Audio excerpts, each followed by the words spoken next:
Yeah, when Mark Dever first got to Capital Baptist Church in 1994, the deacons had been talking about closing the church down. They'd been going through a really hard time. The church had gone through a rough split when a pastor left and took a lot of young families with him out to the suburbs, left the older generation behind, wondering who was going to lead them. A new pastor came to the church who was incredibly gifted, but his godliness did not reflect his giftings. His ministry ended after just a few short years in scandal as he disqualified himself in a horrendous way. The church was reeling. The church was wondering if they should just divide up the assets and give the money to missions. Around that time, Carl F.H. Henry, the founder of Christianity Today, longtime member of the church since the 1950s, he wrote a letter to Mark Dever. He had known Dever since the 1980s when Dever was a master's student at Southern Seminary. Carl Henry took an interest in Mark, Al Mohler, and other students at the seminary who he saw as leaders of evangelicalism in America for the future. It was when Dever was over in Cambridge, England, finishing up his PhD, Carl Henry kept him apprised of the events in the church, and he wrote to him after the previous pastor disqualified himself, wondering if Mark would consider coming and trying out preaching in view of a call at Capital Baptist Church. The church was not on Mark's radar. He had his sights set on teaching church history, and yet he had respect for Carl Henry. He was willing to come and preach, and when he did, the Lord remarkably turned his heart toward this seemingly dying church on Capitol Hill. It had a long, faithful history, but was seriously declined in number, and yet he thought the Lord might be leading him there. When Dever came as the official candidate to the church, they asked him what his vision for the church was. What was his plan for turning the church around?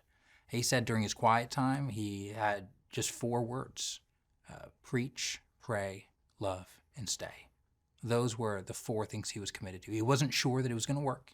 He wasn't sure that the church was going to be able to turn around. He wasn't sure that the church would grow again. But he was committed to preaching the word, to leading the church to pray and rely on God, to loving, discipling relationships with one another. And he was committed to staying. He and his wife, Connie, they talked about buying cemetery plots, so to speak, just putting down roots and saying, we'll stay here as long as it takes. And in the years that have followed, the Lord has remarkably blessed those ordinary means of grace, just the commitment to preaching the word, to loving the saints, to praying, and to staying. There were times when the church was growing so quickly that the elders were thinking about, adding multiple services, maybe, going multi-site even. And yet as they thought about this, Dever was insistent. He said, our job is not to make our influence as large as possible, but to ensure that the gospel is faithfully stewarded for generations to come. And they thought the best way to do that was to raise up leaders within the church, train pastors, and send them out to plant and revitalize churches. He famously called this in a memo, doing nothing and planting churches. He said he was thinking about, Luther's famous line from where he talks about, I did nothing, the word did the work. That was the vision. Let's preach the gospel. Let's see leaders raised up. Let's plant churches. And let's make sure that the gospel isn't dependent on a single person or a single church in Washington, D.C. And over the past decades, dozens of churches have been planted. Pastors have been trained, equipped, and sent out. And I think the vision has worked. Truly, the gospel isn't dependent on a single person or a single church. Christ has promised that he will build his church. We can trust him to do it.